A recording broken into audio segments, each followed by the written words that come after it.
ಪುತ್ತೂರಿನಲ್ಲಿ ಯುವತಿಯನ್ನ ಮದುವೆಯಾಗುವುದಾಗಿ ನಂಬಿಸಿ ಕೃಷ್ಣ ಜೆ ರಾವ್ ಮೋಸ ಮಾಡಿರುವ ಪ್ರಕರಣಕ್ಕೆ ಸಂಬಂಧಪಟ್ಟಂತೆ ಆತನ ತಂದೆ ಬಿಜೆಪಿಯ ನಾಯಕ ಜಗನ್ನಿವಾಸ ರಾವ್ ಅವರನ್ನ ಬಿಜೆಪಿಯಿಂದ ಉಚ್ಚಾಟನೆ ಮಾಡಲಾಗಿದೆ ಎಂದು ಜಿಲ್ಲಾ ಬಿಜೆಪಿ ಅಧ್ಯಕ್ಷ ಸತೀಶ್ ಕುಂಪಲ ಸ್ಪಷ್ಟನೆ ನೀಡಿದ್ದಾರೆ.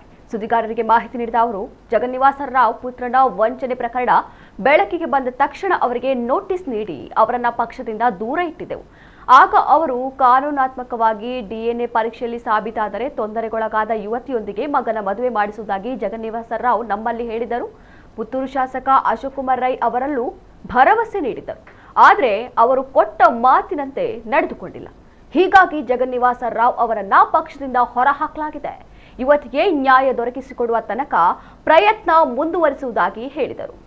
ಯಾರು ಜಗನ್ನಿವಾಸ ರಾವ್ ಬಿಜೆಪಿಯ ಕೌನ್ಸಿಲರ್ ಆಗಿ ಮತ್ತು ಮಂಡಲದ ಹಿಂದಿನ ಅಧ್ಯಕ್ಷರಾಗಿ ಕಾರ್ಯ ಚಟುವಟಿಕೆಯನ್ನು ಮಾಡಿದ್ದಾರೆ, ಅವರನ್ನು ಈ ಪ್ರಕರಣ ಆಯಿತು ಆ ಸಂದರ್ಭದಿಂದ ಭಾರತೀಯ ಜನತಾ ಪಾರ್ಟಿಯಿಂದ ನಾವು ದೂರ ಇಟ್ಟಿದ್ದೇವೆ. 100% ಅವರನ್ನು ಯಾವುದೇ ಚಟುವಟಿಕೆಯಲ್ಲಿ ನಾವು ತೊಡಗಿಸಿಕೊಳ್ಳಿಲ್ಲ. ಇನ್ನೊಂದು, ಅವರಿಗೆ ಆವಾಗಲೇ ನಾವು ನೋಟಿಸ್ ಕೊಟ್ಟಿದ್ದೆವು, ನಿಮ್ಮನ್ನು ಪಾರ್ಟಿಯಿಂದ ನೀವು ಈ ಒಂದು ಮದುವೆಯನ್ನು ಮಾಡಿಸಿಕೊಳ್ಳ ಆ ಹುಡುಗಿಗೆ ಮದುವೆಯನ್ನು ಮಾಡಿಕೊಡೋದಿದ್ದರೆ ನಾವು ನಿಮ್ಮನ್ನು ಪಾರ್ಟಿಯಿಂದ ಮತ್ತು ನಮ್ಮ ಸಂಘಟನೆಯಿಂದ ನಿಮ್ಮನ್ನು ಹೊರಗೆ ಹಾಕ್ತೇವೆ ಅಂತ ನಾವು ಆವಾಗಲೇ ತಿಳಿಸಿದ್ದೇವೆ. ಆವಾಗ ಅವರು ನಮಗೆ ಒಂದು ಉತ್ತರವನ್ನು ಕೊಟ್ಟಿದ್ದರು.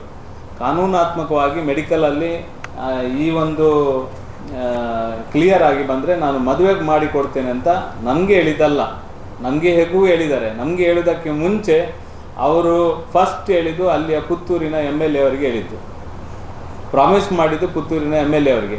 ನಾವು ಇದರಲ್ಲಿ ಯಾವುದೇ ರೀತಿಯ ರಾಜಕಾರಣ ಮಾಡಲಿಕ್ಕಿಲ್ಲ. ನಾನು ಆವಾಗಲೇ ಹೇಳಿದ್ದೇನೆ, ಪುತ್ತೂರಿನ MLA ಅವರು ಎದುರು ಕೂತು ನಿಂತು ಇದನ್ನು ಸರಿ ಮಾಡಿದ್ರು ತೊಂದರೆ ಇಲ್ಲ, ಯಾರು ಮಾಡಿದ್ರು ನಮ್ಮ ಬೆಂಬಲ ಇರುವಂಥದ್ದು. ಯಾರು ಆ ಹುಡುಗಿ ಇದ್ದಾಳೆ, ಆ ಮಗು ಇದೆ, ಅದಕ್ಕೆ ನ್ಯಾಯ ಸಿಗುವಂಥ ರೀತಿಯಲ್ಲಿ ನಾವು ಅದಕ್ಕೆ ಬೆಂಬಲವನ್ನು ಕೊಡುವಂಥ ಕೆಲಸವನ್ನು ಖಂಡಿತ ಮಾಡ್ತೇವೆ ಅಂತ ಹೇಳಿದ್ದೇವೆ. ಕಳೆದ ಸುಮಾರು ದಿನಗಳಿಂದ ನಾನು ಸಹ ಇದರ ರಾಜ್ಯ ಅಧ್ಯಕ್ಷರಾಗಿರುವಂಥ ವಿಶ್ವಕರ್ಮ ಅಧ್ಯಕ್ಷರಾಗಿ ನಂಜುಂಡಿ ಅವರು ಮತ್ತು ಬೇರೆ ಅವರು ನಮ್ಮ ಹತ್ರ ಸಹ ಮಾತಾಡಿದ್ದಾರೆ. ನಿರಂತರ ನಾವು ಪ್ರಯತ್ನ ಮಾಡಿದ್ದೇವೆ. ಅವರು ಯಾವಾಗ DNA ಟೆಸ್ಟ್ ಬಂದ ನಂತರ ನಮ್ಮ ಎಲ್ರಿಗೂ ಪ್ರಾಮಿಸ್ ಮಾಡಿದ ರೀತಿಯಲ್ಲಿ ಅವರು ನಡ್ಕೊಳ್ಳಿಲ್ಲ. ಅದಕ್ಕೋಸ್ಕರ ನಾವು ಕೂಡ ಅವರನ್ನು ಪಾರ್ಟಿಯಿಂದ ಉಚ್ಚಾಟನೆಯನ್ನು ಮಾಡಿದ್ದೇವೆ.